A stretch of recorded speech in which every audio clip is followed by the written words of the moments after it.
Texas TCU getting together in Dallas-Fort Worth. The Longhorns, as we mentioned, despite just the 4-4 record, and most likely if chalk plays out, they lose to TCU, but then they finish strong against lesser opponents. Maybe they go 7-5, get themselves back to postseason play. But Texas, overtime loss against Oklahoma State, double OT against at least overtime against USC at the Coliseum, playing extremely well with a fourth quarter lead against Oklahoma in the Red River rivalry there. So Texas, no joke, going to TCU to take on the Horned Frogs, who, of course, still have aspirations of getting to the Big 12 championship game.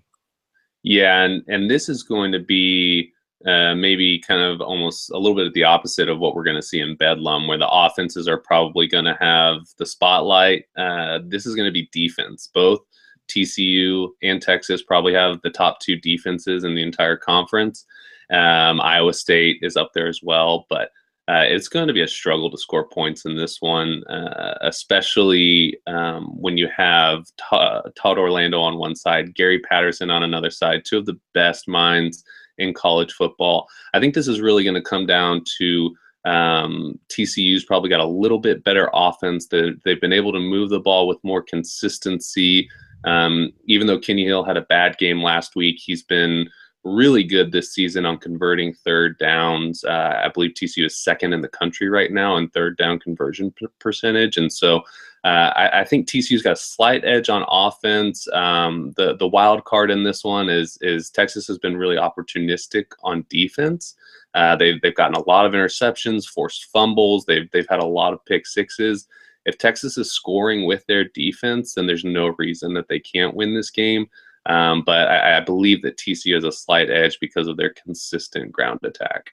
I think preseason, I was given the edge to the Oklahoma team. Specifically, I actually liked Oklahoma State because I thought that offense was just going to be virtually unstoppable. I had a couple questions about Oklahoma's skill package. You know, they lost D.D. Westbrook.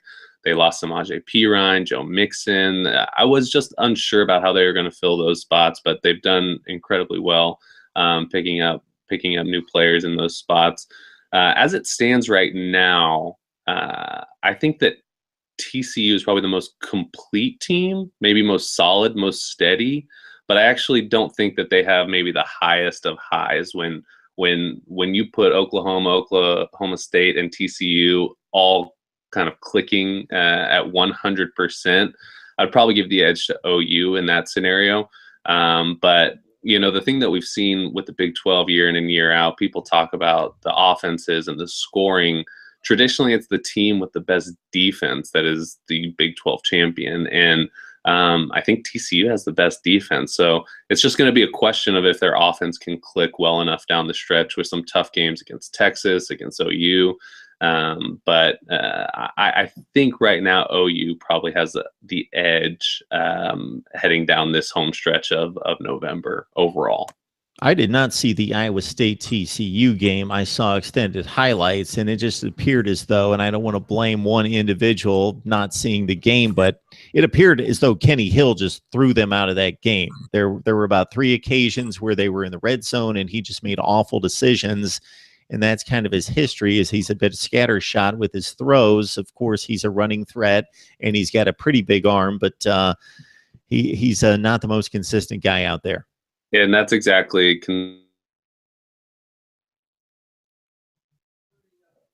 games of the season. It was a new Kenny Hill. It was Kenny Hill playing smart, making good passes, hitting every receiver kind of in stride, not taking too many risks. And then last week, it was kind of 2016 all over again, just not being able to hit his receivers. With that being said, you know, Coach Patterson was pretty quick to spread the blame. You know, the play calling was kind of curious when they were able to run the ball so well. Whenever they got into the red zone, for whatever reason, offensive coordinator Sonny Cumbie started calling pass plays, and Patterson said that there was a number of receivers who were running the wrong routes. And so Patterson's quick to defend Kenny Hill and spread the blame around, but it's impossible not to watch that game and say that Kenny had a really bad game. And if he doesn't kind of fix a lot of those issues, then TCU is going to be kind of behind behind the barrel for the rest of the season if he's not reverting back to how he was for the first 7 games. Okay, lately regarded for a number of years, the Big 12 back at it on the national scene with a number of quality teams playing on both sides of the ball. Should be an exciting month of November. It always is in the Big 12 with everyone playing everyone. So despite all the jokes and all the comments made about this conference not having a conference championship game, therefore not a true champion, I don't know how you don't have a true champion when everybody actually does play each other and you don't have a 14-team conference playing 8 conference games and you're missing 5 opponents.